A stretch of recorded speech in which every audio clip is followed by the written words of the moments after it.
ملا یازر الفقیہ، جی، یہ آپ کی بڑی کتاب ہے. اس میں کالے کپڑے پہن کے نماز پڑھنا مکروہ ہے. نہیں، اس کتاب میں ہے کہ کالا لباس فرعون کا لباس ہے. جی ٹھیک ہے، خانہ کعبہ کے پردے کو کیا کریں گے آپ؟ اگر آپ کالا لباس پہنتے ہیں اس بنیاد پر کہ بیت اللہ شریف کا غلاف کالا ہے، تو ذاکر صاحب بیت اللہ شریف کی جو اذان ہے وہ علی ولی اللہ سے خالی ہے، تو وہ آپ اذان کیوں نہیں دیتے؟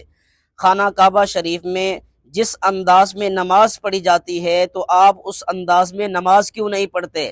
خانہ کعبہ شریف میں تراویح باقاعدہ ہوتی ہے تو آپ تراویح کیوں نہیں مانتے؟ خانہ کعبہ شریف میں جو قرآن کریم پڑھا جاتا ہے تو آپ کی پوری برادری اس قرآن کو مکمل کیوں نہیں مانتی؟